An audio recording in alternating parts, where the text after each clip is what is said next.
Hi నమస్తే, welcome to Gautami foods. ఈరోజు మనం అందరికీ ఎంతో ఇష్టమైన జంతికలు ఎలా తయారు చేసుకోవాలో తెలుసుకోబోతున్నాం.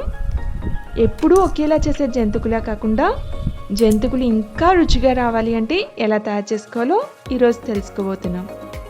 ప్రాసెస్ స్టార్ట్ చేద్దాం. మిక్సీ జార్లో 1/2 కప్పు పుట్నాల పప్పు వేసుకుని పౌడర్లా బ్లెండ్ చేసుకోవాలి. ఇప్పుడు ఒక మిక్సింగ్ బౌల్ తీసుకోండి. అందులో 1 కప్పు బియ్యం పిండి వేసుకోవాలి. అలాగే మనం గ్రైండ్ చేసి పౌడర్లా తయారు చేసుకున్న పుట్నాల పప్పు పొడిని వేసుకోవాలి. ఇందులో మీరు రుచికి సరిపడినంత ఉప్పు అలాగే పసుపు వేసుకోండి.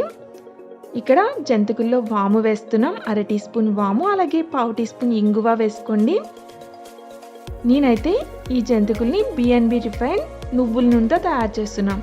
ఇది నువ్వుల నూనె ఫ్లేవర్ బాగా ఉంటుంది. అలాగే ఇందులో చాలా తక్కువ కొలెస్ట్రాల్ ఉంటుంది. గ్యాస్ట్రిక్ సమస్యలు కూడా రావు. 2 టేబుల్ స్పూన్ల నువ్వుల నూనె కూడా వేడి చేసి వేయండి. ఇలా వేడి నూనె వేయడం వల్ల జంతికలు అనేవి గుల్లగా వస్తాయి. పిండిలో నూనె బాగా కలిసేలా కలుపుకోండి.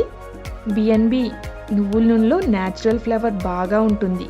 ఈ విధంగా కలుపుకున్నాం కదా, ఇందులో కొద్దిగా నీళ్లు వేసుకుంటూ పిండిని సాఫ్ట్గా కలుపుకోవాలి. నువ్వుల నూనెతో చేయడం వలన జంతికలు రుచిగా రావడంతో పాటు ఆరోగ్యానికి కూడా మంచిది. ఎందుకంటే ఎక్కువగా నూనెనైతే పీల్చదు. పిండిని ఇలా సాఫ్ట్గా కలుపుకున్నాం కదా, ఇప్పుడు మనం జంతికలు గొట్టం తీసుకుని అందులో జంతికలు వేసుకోవడానికి ఉండే ప్లేట్ని పెట్టుకుని ఈ జంతికలు గొట్టంని గ్రీస్ చేసుకోవాలి. ఇలా గ్రీస్ చేసుకున్న ఈ జంతికల గొట్టంలో పిండిని పెట్టుకొని మూత పెట్టుకుని ఇక మనం జంతికలు వేసుకోవచ్చు. జంతికలు వేయడానికి డీప్ ఫ్రైకి సరిపడా ఆయిల్ని వేసుకుందాం. ఇది కూడా డీప్ ఫ్రైకి BNB నువ్వుల నూనె వాడుతున్నాం. ఎందుకంటే నువ్వుల నూనెలో యాంటీఆక్సిడెంట్స్ ఎక్కువ ఉంటాయి. గ్యాస్ట్రిక్ సమస్యలు కూడా రావు. చెడు కొవ్వు శాతం కూడా తక్కువ ఉంటుంది. మనం జంతికలు గొట్టంతో జంతికలు వేసుకోవాలి. ఆయిల్ వేడెక్కాక జంతికలు కరకరలాడే వరకు అటు ఇటు తిప్పుతూ ఫ్రై చేసుకోవాలి.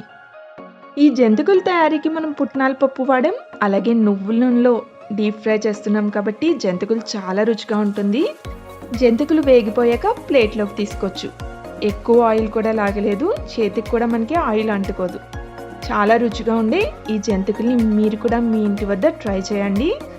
మీ ఫీడ్బ్యాక్ని కమెంట్స్ రూపంలో తెలియజేయండి.